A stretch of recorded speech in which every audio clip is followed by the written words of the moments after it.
about Dajjal when he is outside the city of Medina, unable to enter. Dajjal will arrive, and it will be haram and forbidden for him to enter the streets of Medina.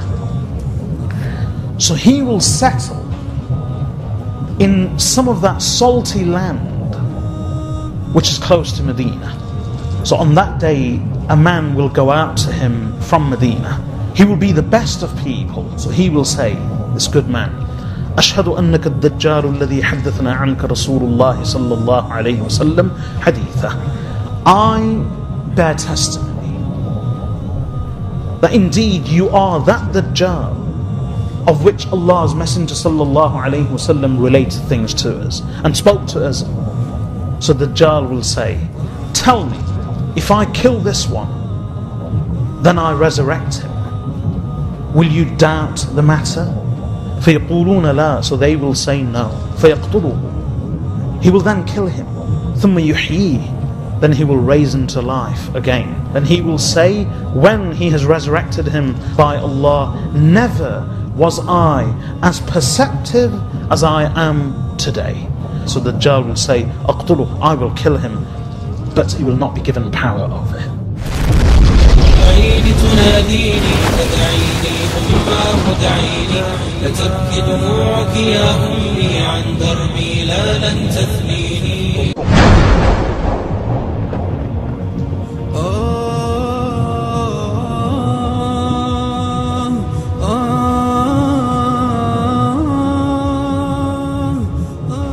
Is about Dajjal when he is outside the city of Medina, unable to enter.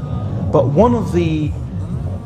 some of the things that will happen and some of the powers that Allah will have given him are discussed in the next hadith, and this is the final hadith.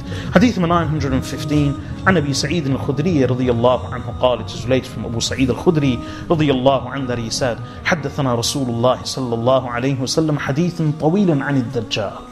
Allah's Messenger صلى الله عليه وسلم related a very long hadith to us about Dajjal. فكان فيما حدثنا به أن قال. So, of the things, of what he said to us about Dajjal, was that أن قال, he also said, يأتي الدجال. Dajjal will arrive. وهو محرم عليه أن يدخل نقاب المدينة. And it will be haram and forbidden for him to enter the streets of Medina. فينزل ببعض السباخ التي بالمدينة. So he will settle in some of that salty land which is close to Medina. I'll explain. فَيَخْرُجُ إِلَيْهِ يَوْمَئِذٍ رَجُلٌ. So on that day, a man will go out to him from Medina. هُوَ خَيْرُ النَّاسِ أَوْ مِنْ خَيْرِ النَّاسِ. He will be the best of people or one of the best of people. Meaning the narrator does not remember one of the two. فَيَقُولُ. So he will say, this good man, أشهد أنك الدجال الذي حدثنا عنك رسول الله صلى الله عليه وسلم حديثا. I bear testimony that indeed you are that Dajjal of which Allah's Messenger صلى الله عليه وسلم related things to us and spoke to us. فيقول الدجال. So Dajjal will say, أرأيت إن قتلت هذا ثم أحييته هل تشكون في الأمر. Tell me, if I kill this one, then I resurrect him. Will you doubt the matter? فَيَقُولُونَ لَا. So they will say no. فَيَقْتُلُهُ. He will then kill him. ثُمَّ يُحْيِيهِ. Then he will raise him to life again. فَيَقُولُ حِينَ يُحْيِيهِ.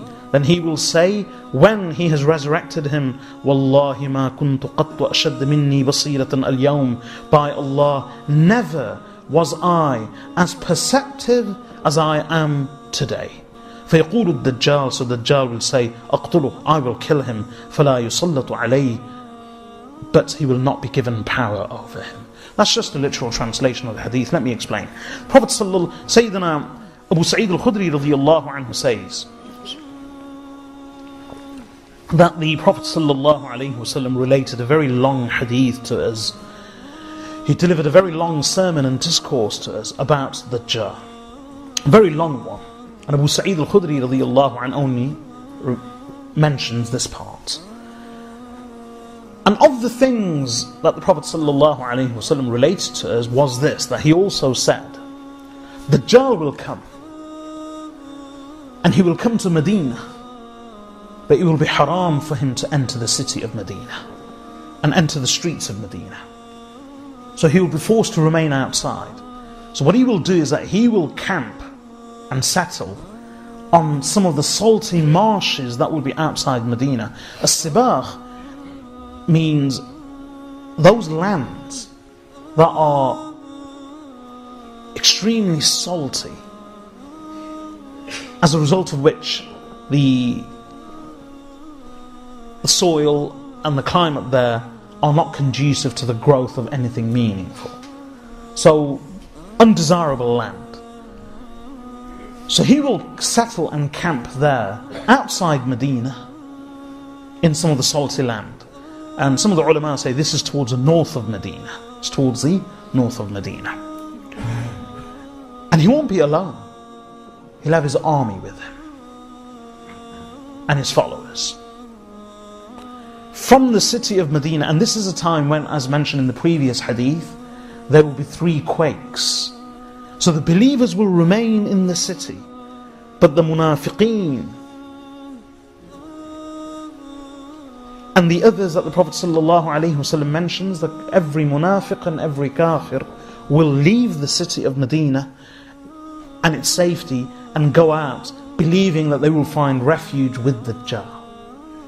So they will go out to him. Then, one of the people of Medina, who will be the best, or one of the best, will come out. And he will actually be taken out. He will go out and the army of Dajjal will grab him, the people of Dajjal will grab him, and they will say to him, do you believe in our master Dajjal?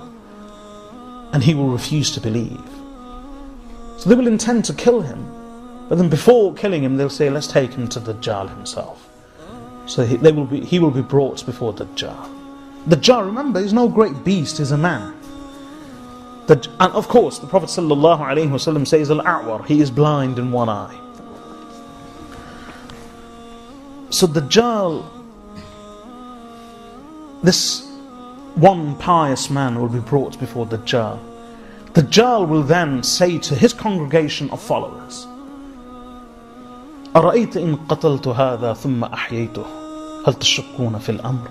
Meaning, you lot tell me, here is someone who has been brought before me. He will consider him to be a plaything. Here is someone who has been brought before me. You lot tell me, I claim to be God, and some of you doubt me.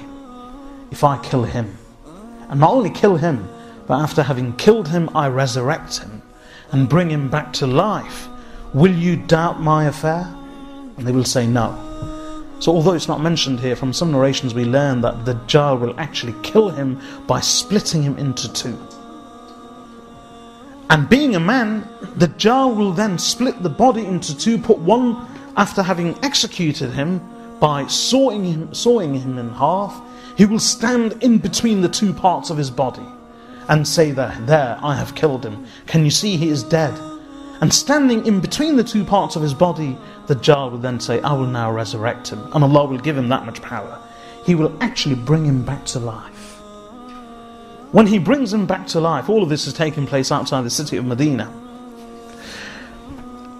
He will say to everyone, do you believe me? They believed in him to be God anyway.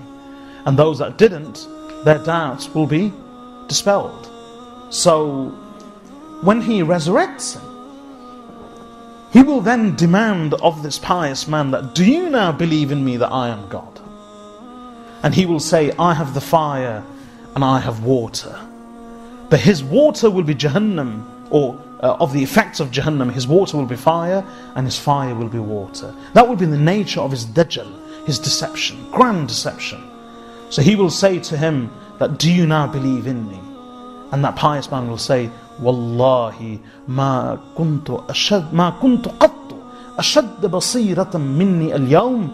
That by Allah, never was I as perceptive before as I am this day. I know. Remember earlier he says, أشهد أنك الدجال الذي حدثنا عنك رسول الله صلى الله عليه وسلم حديثا. I bear testimony that you are that same Dajjal of whom Rasulullah صلى الله عليه وسلم related his hadith to us. So when he kills him and resurrects him, he will now say, you tell me, am I not God and do you not believe in me? He will then say, Wallahi, I've never believed with as much conviction as I do now, that you are Dajjal. Then he will attempt to seize him again. And Dajjal in his anger and fury will say, I will kill him now. But he won't be able to kill him the second time. فَلَا يُسَلَّطُ عَلَيْهِ, he won't be able to kill him. And then the pious man will announce that now is the time from my moment onwards that Dajjal will never be able to harm anyone. He won't be able to kill anyone. He's not able to do it with me, he won't be able to do it with anybody else.